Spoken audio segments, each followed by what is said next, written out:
to reports, LeBron has planned a 3-day players-only minicamp in Las Vegas ahead of the Lakers training camp that begins next week. The King did something similar 2 years ago when he led the purple and gold to a title in the first year. Anthony Davis joined the team. So, Shannon, does this mean LeBron's Lakers will win it all again this year? No, there's nothing you can do in pro sports to guarantee you an opportunity that you're going to win it all. All you can do is try to put yourself in the best situation to give you the best chance to win. I think, Skip. You don't love this? No, I love it. I love it. But it doesn't get, Jenny said, does it guarantee? No, it does not guarantee. Okay. It. All it does is. He bubbled it, right? Did he not go bubblicious off going to Vegas? All this is doing, Skip, is that they're going to be playing with a lot of new guys. For the most part, only AD, LeBron, Horton Tucker, and Dwight has ever played together. Well, there's a 12 to 15-man roster, so that means all the other guys have never played together. So let me find out where you want the ball. Where do you like the ball?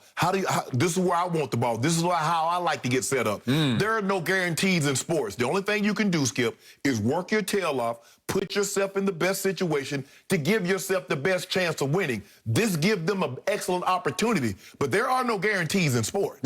This is 3 days in Vegas. It's not like he's not taking them to Des Moines for a little pre-training camp, What difference does it make where you go? You practice, do you have a 10-foot rim? Are you in a gymnasium that's 94 feet? I suspect there'll be more team bonding than practicing, more partying than practicing. We don't do that. It's time to get. It's time to get down to the nitty-gritty. I think they'll be sipping some beverages. Yeah. I think they'll be smoking some fine cigars. Yes. Right? But we're gonna get that work in. Okay. We're gonna get that work in. I think this is the party, the team bonding party before the work begins. The real work begins in about 4 or 5 days, right? When they go to real training camp. Right.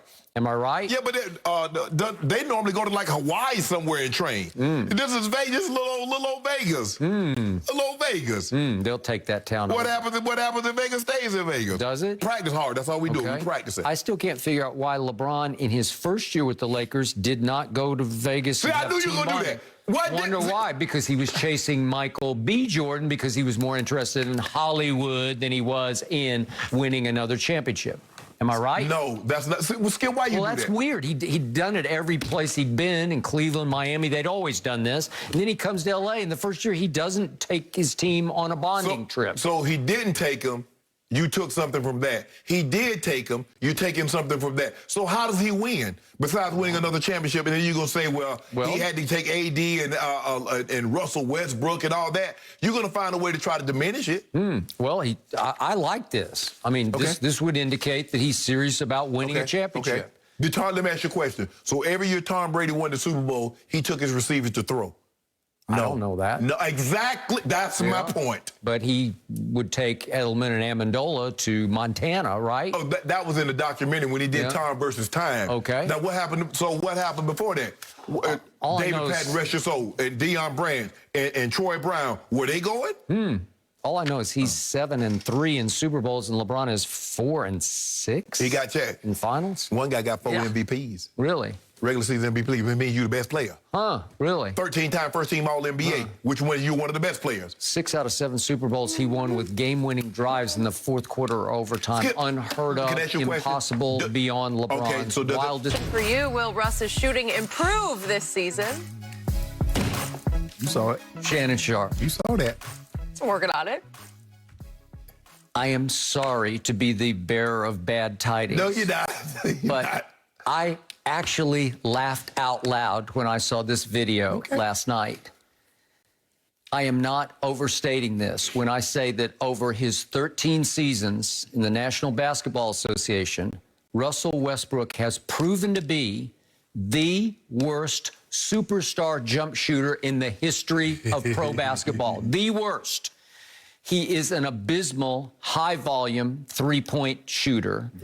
And as the old saying goes, you can't teach an old dog new tricks. I will be the first to admit, I do like the new form in this video because it's a lower launch point. He's getting it down in here where he can get a little more control of it and get a little more power behind the shot. It's more of a shot-put shot, if you will. His usual release is much higher and wilder and harder to control and be consistent with. But just to nail this down for you,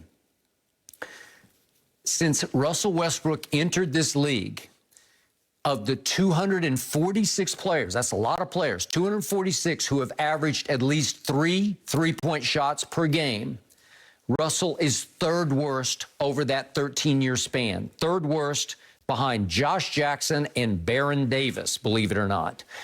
And yet Russell is viewed as a superstar, a perennial all-star, obviously, a man who in 4 of the last 5 years has averaged a triple-double, which is impossibly great.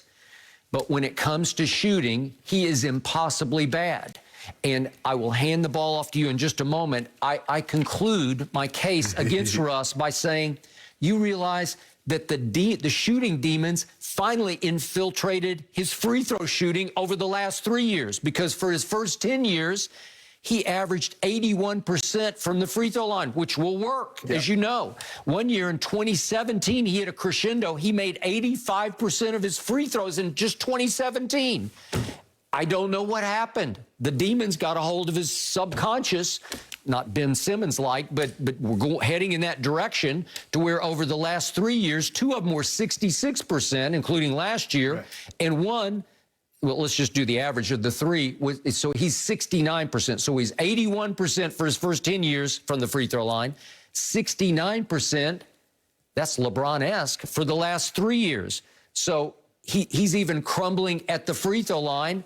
And I believe all of that is unfixable, because when you get in the heat of battle, you will just revert to what you know, which is wild, high, 3-point shooting. Skip, it's hard for me to disagree with anything that you just said, but all I can ask a guy to do is to work on the things in the offseason that he feels he needs to improve upon to get better. Russ feels that he needs to his shot. I think a lot of this has to do with shot selection. When you're coming down on the fast break, Skip, how about you not pull up with a 30-foot 3? How about do that? Fair. Yeah. It's hard to practice that. You have to learn that. You have to sort of convince yourself, I'm not going to do that anymore. Right. And so, Skip, if we get better technique, that's a lot of that has to do with, if you look at the way Klay Thompson, now, he's never going to be one of those shooters. We're not going to ask him to be, Skip, and he's not a very good 3-point shooter. But can we get him to 35%? That's all. Skip, I'm just saying, we don't need you 42%, but we can't have you at 26% like you were in Houston. We can't have you at 29% or 30%. Can we just get you to 35? And I think a lot of that has to do with shot selection. I also believe playing alongside AD, playing alongside LeBron James will help him take better shots. He'll get better opportunities because they double down on LeBron. Now you get an opportunity to cut to the basket, lay the ball up. They double down AD. Now he's going to have to knock down some of these wide open shots, Skip. He's going to get a lot of opportunities. He's going to get a whole bunch of, because they will dare him. Yes. And that's something that, hey, he's working on. Skip, at the end of the day, that's all you can ask. Is the guy working in the offseason? Some of the questions that we've asked about Ben Simmons, is he really working on that jump shot? Or is he just telling us he's working because come games, we don't never see him even attempt it? At least we know Russ is in the gym. He's working on it. What has he done for the last 13 off seasons? Has he worked on it? No, I believe, Skip, if he takes better shot selections, I believe that has a lot. Skip, you don't always, even if you're not pulling up with a 3, Skip, trying to pull up a 3-on-1 fast break and you try to kiss the ball off the backboard, that's not a high percentage shot. If we just try to increase, get a little closer to the backboard, the jump shots will be there. We can always get a 30-foot 3, Skip, but how about take a 15-foot shot? How about try to get all the way to the basket and maybe get fouled or dish it off? So I think a lot of that has to do with that. Better shot selection, and just it's like, you know what? Now is not the time for me to do that. But I love what I'm seeing. I love the guy that's in the gym, working on his craft, trying to get better, trying to improve. We're not trying to teach an old dog new trick. We're trying to teach an old dog to improve on the tricks he already knows. Okay. So this old dog has averaged 31% from the 3-point line over 13 years. But he actually, maybe he worked the previous offseason, he was actually a tick better than 31. He was 32% in Washington last year. Guess where that ranked? That was 150th of 156 qualified 3-point shooters. 150 of 156. It's bottom of the barrel. We just trying to get him to 35, 36%. If you could, it would be gold as in Fort Knox gold. Yeah. As in bubble championship gold. It'd be the championship gold. Yeah. As in gold championship. Okay. Here's why he will not work. He will not fit. This is why he will drive LeBron James, highest basketball IQ in the game, out of his mind, out of his basketball mind. 4 times he has led the league in turnovers, and 4 other times he's been second in turnovers. That's 8 out of 13 years. So what makes him Russ? What makes him go? Why is he must-see TV for me? I don't miss a Russ game because he is like a roller coaster ride of he's going to get a triple-double. He's going to